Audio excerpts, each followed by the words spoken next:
السلام علیکم ورحمۃ اللہ وبرکاتہ۔ دار ارقم اسکول گوری ٹاؤن کیمپس فیز 1 اسلام آباد میں آؤ قرآن پڑھیں بک کے لیے پریپ کلاس کو ویلکم کہتی ہوں۔ تو اس کو پڑھنے سے پہلے ہم علم اضافے کی دعا پڑھتے ہیں۔ ربی زدنی علما، ربی زدنی علما، ربی زدنی علما۔ بسم اللہ الرحمن الرحیم۔ آؤ قرآن پڑھیں بک کا پیج نمبر 37۔ اس پر ہمارا آج کا جو سبق ہے وہ قلقلہ ہے، سبق نمبر 14 حروف قلقلہ۔ حروف قلقلہ 5 ہیں۔ ان کی ایک سٹوری ہے کہ حروف قلقلہ، یہ دیکھیں ایک گاڑی نظر آ رہی ہے، گاڑی پر بیٹھ کر پارک جا رہے تھے کہ اچانک وین کی اسپیڈ بریک کی وجہ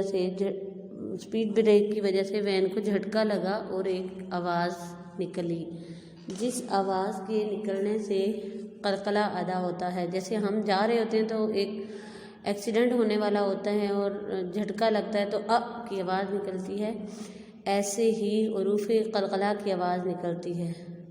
تو یہ جھٹکے والی آواز کی سٹوری سنا کر حروف قلقلہ کی ادائیگی کا طریقہ بتایا گیا ہے کہ ان کو ادا کرتے وقت کی آواز نکلتی ہے۔ حروف قلقلہ 5 ہیں۔ کون کون سے ہیں یہ ہم نے زبانی یاد کرنے ہیں۔ قاف، طا، با، جیم، دال۔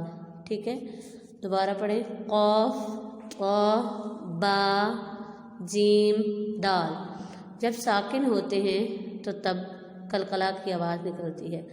تو اب نیکسٹ 38 پیج پر اس کی پریکٹس کرائی گئی ہے۔ حروف قلقلہ کے حروف آئے ہوئے ہیں، ان پر بتایا گیا ہے کہ ان کو کیسے پڑھنا ہے۔ تو پہلا لفظ ہے خلق۔ قاف قلقلہ ہے تو ق کی آواز نکلتی ہے۔ خلق، وقب، وعب، وعبد، واسجد، لم یلد، فقد، لقد، ولقد۔ یہ جو جن حروف پر جزم کی علامت ہے، ساکن کی علامت ہے، وہ سارے حروف قلقلہ ہیں۔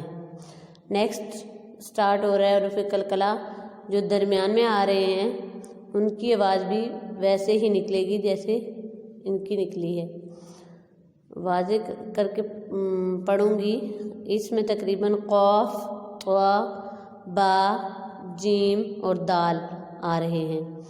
اوپر والے میں قاف، دال ہی آیا تھا لیکن نیچے والے میں سارے آ رہے ہیں۔ جیسے فرسٹ ورڈ ہے اقرب، یقبل، ق کی ساؤنڈ جہاں نکلے گی نا کی، وہ قلقلہ حروف ہیں۔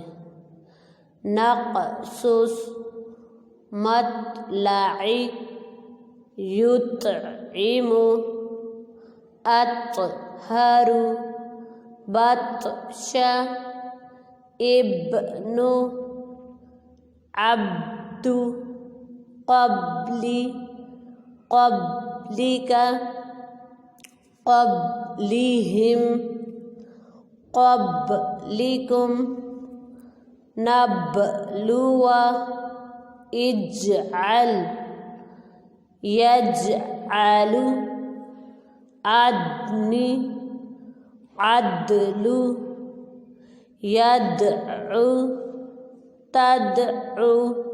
اب دیکھیں اس سبق کے اندر ساکن تو میم کے اوپر بھی آ رہا ہے اور اس کے علاوہ بھی حروف پر آ سکتا ہے، لیکن حروف قلقلہ پر جب ساکن یا جزم آئے گا تو وہاں جھٹکے والی آواز نکلے گی، اس کو کہیں گے کہ قلقلہ کیا ہم نے۔ قلقلہ کس کو کہتے ہیں؟ جھٹکے والی آواز کے نکلنے کو۔ اس کے علاوہ ہر بلاک کے ساتھ کاؤنٹنگ کے ورڈ لکھے ہوئے ہیں، ہر بلاک میں جو ورڈ لکھے ہوئے ہیں ان کے ساتھ گنتی کے ورڈ کچھ لکھے ہوئے ہیں۔ تو ان کا مطلب ہے کہ ایک لفظ قرآن کے اندر اتنا ٹائم آیا ہے جتنے ٹائم بلاک کے اندر ورڈ لکھا ہوا ہے۔ ٹھیک ہے، کاؤنٹنگ کا۔ جیسے سب سے پہلا الفاظ ہے خلق، ایک بار ہم نے یاد کیا تو ایک ہی بار قرآن کے اندر آیا ہے۔ اس کے علاوہ دوسری لائن کا دوسرا ورڈ دیکھیں فقد، یہاں پہ ہم نے ایک بار یاد کیا تو یہ 57 بار قرآن کے اندر آیا ہوا ہے. اسی طرح لقد 52 بار آیا ہوا ہے قرآن میں. ولقد ہم نے ایک بار یاد کیا تو یہ 128 ٹائم قرآن کے اندر آیا ہوا ہے. ٹھیک ہے، تو اسی طرح اس پورے پیج کو یاد کرنے سے ہمارے تقریباً ہمیں 7286 ورڈ یاد ہو جاتے ہیں. یعنی ہم ایک پیج پر اتنی سی کوشش کریں گے تو ہمارے قرآن کے کتنے الفاظ 7286 الفاظ ہمیں یاد ہو جاتے ہیں. تو ماشاءاللہ تھوڑی سی ایفرٹ، تھوڑی سی کوشش سے ہمیں کتنے الفاظ یاد ہو گئے 7286. تو ایک بار آئیں پھر دوبارہ سے پڑھ لیتے ہیں. کیسے پڑھتے ہیں؟ قاف طا با جیم اور دال کیسے پڑھتے ہیں؟ حروف قلقلہ کو قاف طا با جیم اور دال، اس کے ساتھ ہی لیکچر اینڈ ہو رہا ہے. اللہ حافظ.